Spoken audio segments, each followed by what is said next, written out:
حضرت عمر رضی اللہ عنہ جب ایمان لائے ہیں تو حضرت عمر کی عمر کتنی تھی؟ حضرت عمر 32 سال عمر رکھتے ہیں جس وقت کلمہ پڑھ رہے ہیں. رسول اللہ صلی اللہ علیہ وسلم سے عمر میں 13 سال چھوٹے ہیں. تو حضرت عمر رضی اللہ تعالی نے 32 سال میں ایمان قبول کیا ہے. اس سے پہلے حضرت عمر کہاں تھے؟ یاد رکھیں، جب اسلام کی ابتدا ہوئی ہے، اسلام کی ابتدا کے بعد جن لوگوں نے اول اسلام کو قبول کیا ان کی تعداد بہت کم ہے. حضرت عمر رضی اللہ عنہ نبوت کے اعلان کے 6 سال ایمان لائے ہیں اور حضرت عمر رضی اللہ عنہ کے آنے پہ 40 کا ہنسا پورا ہو رہا ہے. تو اندازہ لگائیں کتنی کم تعداد میں لوگ آئے. حضرت عمر رضی اللہ عنہ ایمان لانے میں تاخیر کے اندر اس وجہ سے ہے کہ اسلام کے سخت ترین مخالفین میں ان کا نام شمار ہوتا تھا. اتنی سخت حالت کہ لوگ اسلام کے مقابلے میں یا ابو جہل پہ نظر رکھتے یا حضرت عمر پہ نظر رکھتے. یعنی اسلام کے لیے ان لوگوں نے آگے چلنا ہے، اسلام کا مقابلہ انہوں نے کرنا ہے. ایک دن حضرت عمر رضی اللہ تعالیٰ عنہ کے لیے اللہ کے رسول نے دعا مانگی ہے، اور یہ وہ دعا ہے جس نے کایا پلٹ کے رکھ دی. میں وہ دعا کے لفظ آپ کی خدمت میں رکھتا ہوں، آپ نے پڑھے بھی ہوں گے، لیکن جس انداز سے میں آپ کی خدمت میں یہ دعا لانے لگا ہوں نا، آپ ذرا ان الفاظ پہ غور کرنا کہ رسول اللہ صلی اللہ علیہ وسلم اس دعا میں رب کریم کی خدمت میں کہنا کیا چاہتے ہیں. یہ جامع ترمذی کتاب المناقب باب مناقب ابی حفص عمر کے تحت امام ابو عیسیٰ ترمذی رحمہ اللہ حضرت عبداللہ بن عمر کی روایت لائے ہیں کہ اللہ کے رسول نے ایک دن دعا میں یوں مانگا. یہ دعا اس وقت مانگی جا رہی تھی جب حضرت عمر کی اسلام کے مقابلے میں کاروائیاں عروج پر پہنچ چکی تھی. ان کاروائیوں میں 1-2 کاروائیوں کو میں عرض کروں اور پھر میں یہ دعا کے لفظ بتاتا ہوں. ان کاروائیوں میں ایک کاروائی تو یہ ہے کہ حضرت زنیرہ جو زخمی حالت تک پہنچی تھی، ان میں حضرت عمر فاروق کا ہاتھ ان پر اٹھا تھا. اسی طرح حضرت عمر رضی اللہ تعالیٰ عنہ کے خاندان میں ایک لبینہ ہے رضی اللہ عنہ، لبینہ العدویہ. یہ صحابیہ ہے لیکن باندھی ہے اپنے آقا کی. حضرت عمر اس کو اتنا مارا کرتے تھے کلمہ پڑھنے کی وجہ سے. روایات میں امام ابن القیم نے اور حافظ ابن کثیر نے لکھا ہے کہ حضرت عمر رضی اللہ تعالیٰ عنہ مارتے مارتے تھک جاتے اور پھر کہتے اچھا صبر کر لبینہ، مجھے تھوڑا دم لینے دے، پھر میں تمہیں تازہ دم ہو کے ماروں گا. یعنی آپ اندازہ لگائیں جوانی میں حضرت عمر کی طاقت، اور پھر یہ کہنا کہ میں دم لے لوں تو سامنے والے کا حشر کتنا ہو چکا ہوگا. لیکن اس کے باوجود بھی حضرت لبینہ کہتی عمر اللہ ہے، اللہ ختم نہیں ہوا. اس طرح کئی واقعات. حضرت رسول اللہ کے دعا کے لفظ سنیں. فرمایا اللہم اعز الاسلام باحب ہذین الرجلین. میرے مولا میں تمہیں 2 بندے پیش کر رہا ہوں، ان میں جو تمہیں پیارا لگے وہ مجھے اسلام کی عزت کے لیے دے دے. بے ابی جہل او بے عمر ابن الخطاب، یا عمر دے دے یا ابو جہل دے دے. لفظ بے احب ہذین الرجلین جو میں سمجھانا چاہتا ہوں کہ اللہ آج تک دعا میں لفظ لوگ کیا کہتے ہیں اللہ یا عمر دے دے یا ابو جہل دے دے. نہیں، اس میں ایک لفظ ہے اللہ اسلام کی عزت کے لیے میں 2 بندے پیش کر رہا ہوں، ان میں وہ 2 جو تجھے پسند ہے. یہ بڑا قابل غور لفظ ہے. یہ نہیں ہے کہ ان 2 میں دے دے. بے احب ہذین الرجلین الیک، اللہ جو تمہیں اچھا لگتا ہے وہ دے دے. یہ دعا رسول اللہ نے مانگی اور اللہ نے حضرت عمر دیا ہے، ابو جہل نہیں دیا. اس میں بھی بڑے سوال ہے کہ اللہ رب العزت سے حضور پاک نے تو ابو جہل کو بھی تو مانگا ہے نا. ابو جہل کے مانگنے کا انکار تو نہیں کیا جا سکتا. ابو جہل نہیں ملا، عمر ملا ہے. وجہ کیا ہے؟ وجہ انتخاب کیا ہے؟ Reason of selection. ان کو کیوں منتخب کیا گیا ہے؟ اس کی کئی وجہ ہیں. حدیث میں نہیں ہے، ہمارے علماء سیرت نے لکھی ہے، اپنے اپنے دلائل کی بنیاد پہ لکھی ہے. وہ کہتے ہیں ایک وجہ یہ ہے کہ حضرت عمر رضی اللہ تعالیٰ عنہ ضدی نہیں تھے.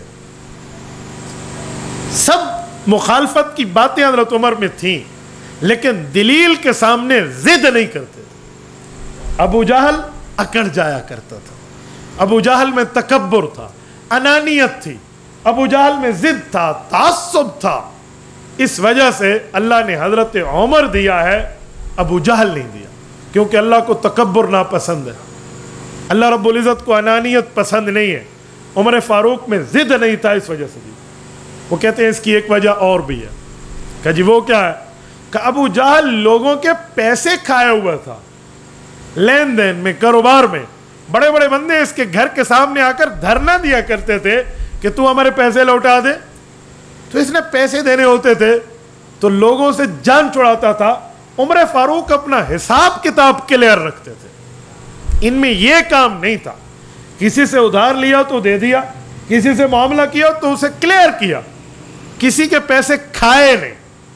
کہتے ہیں ایک وجہ اور بھی حضرت عمر کے انتخاب کی، کہا وہ تیسری وجہ یہ ہے کہ جو غیرت اسلامی ہے نا، اللہ رب العزت سے تو حضور نے اس لیے مانگا، تو وہ غیرت حضرت عمر میں تھی، ابو جہل میں نہیں تھی۔ غیرت کے معاملات میں ابو جہل بالکل پرلے درجے کا بندہ تھا، اور عمر فاروق میں غیرت تھی۔ اس دلیل کی ایک حدیث ہے، وہ یہ ہے کہ جب معراج کی رات رسول اللہ صلی اللہ علیہ وسلم جنت کا وزٹ فرما رہے تھے، اور جنت کا دورہ کرتے ہوئے ایک دلکش محل کو حضور پاک نے دیکھا، تو حضرت جبرائیل سے پوچھا کہ یہ پیارا محل کس کا ہے؟ رسالت مآب علیہ السلام فرماتے ہیں میرے دل میں آیا جبرائیل کہے گا یہ آپ کا ہے، لیکن جواب یہ نہیں آیا، جواب رسول اللہ کی توقع کے برخلاف آیا کہ یا رسول اللہ یہ محل آپ کے صحابی حضرت عمر کا ہے۔ حضرت رسول اللہ صلی اللہ علیہ وسلم اچھا جی ہاں بہت خوبصورت محل ہے، فرمایا جی ہاں، اس میں حضرت عمر کی وہ بیوی جو حور ہے نا، وہ یہاں آرام فرمائے جس کا نکاح عمر سے کیا جائے گا، اور یہ وہ گھر ہے۔ حضور پاک علیہ السلام واپس تشریف لائے تو حضرت عمر کو یہ واقعہ سنا کہ میں نے ایسے ایسے آپ کے گھر کو باہر سے دیکھا، جی چاہتا تھا اندر چلا جاؤں لیکن نہیں گیا۔ آپ علیہ السلام رکے اور حضرت عمر نے پوچھا یا رسول اللہ کیوں نہیں گئے؟ فرمایا عمر مجھے تیری غیرت یاد آ گئی۔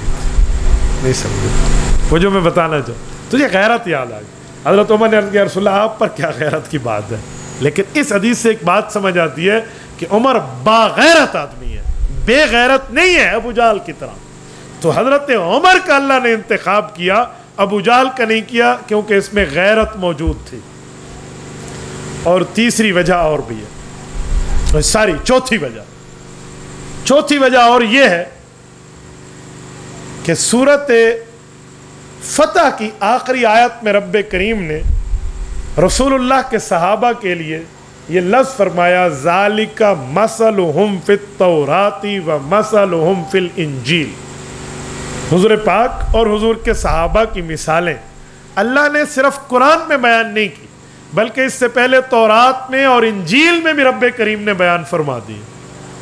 ایک صحابی ہیں حضرت دہیہ بن خلیفہ کلبی رضی اللہ عنہ، ان کو اللہ کے رسول نے خط دیا کہ آپ قیصر روم ہرقل کے پاس لے کر جاؤ۔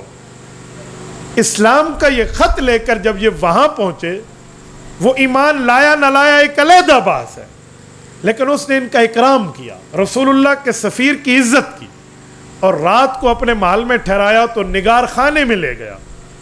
نگار خانے میں پہنچا کے اس صحابی کو کہتے ہیں بتاؤ یہ تصویروں والوں کو جانتے ہو؟ یہ صحیح بخاری کی باب کیف کان بدء الوحی کی شرح پڑھ رہا ہوں۔ پھر نے کہا یہ تینوں تصویریں میں جانتا ہوں جو اس نے ہاتھ سے بنائی تھی، مورتیاں۔ تو نے کہا کون ہے؟ تو حضرت دہیہ بن خلیفہ کہنے لگے یہ رسول اللہ صلی اللہ علیہ وسلم کی شبیہ ہے، اور یہ حضرت ابو بکر کی اور یہ حضرت عمر کی۔ لیکن تم ہرقل روم میں بیٹھ کے عرب آج تک آئے نہیں، ان تینوں کو کیسے جانتے ہو؟ انہوں نے کہا جی میں تورات انجیل کا صرف ماننے والا نہیں ہوں، میں اس کا مولوی بھی ہوں، میں نے ان کتابوں پر عبور حاصل کی، اس کو پڑھا ہے، ان میں مجھے یہ شکلیں دکھائی گئیں کہ خاتم الانبیاء آئیں گے اور یہ ان کے ساتھی ہوں گے، تو جن ساتھیوں کی شکلیں میں اسکیچ کے طور پہ تراش کے مورتی بنا سکتا تھا ان کی بنا لی، اس لیے میں نے تم سے پوچھا۔ تو پہلی کتابوں میں طے ہو چکا تھا کہ اسلام کی عزت میں جہاں اوروں کا کردار ہوگا وہاں حضرت عمر کا بھی ہوگا۔ تو اسی لیے چوتھی وجہ یہ ہے کہ حضرت رسول اللہ نے ان دو کو مانگا تو رب نے وہ دیا جس کا وعدہ پہلے ہو چکا تھا، جس کو ہم اپنی زبان میں کہتے ہیں نا پہلے آئیں پہلے پائیں۔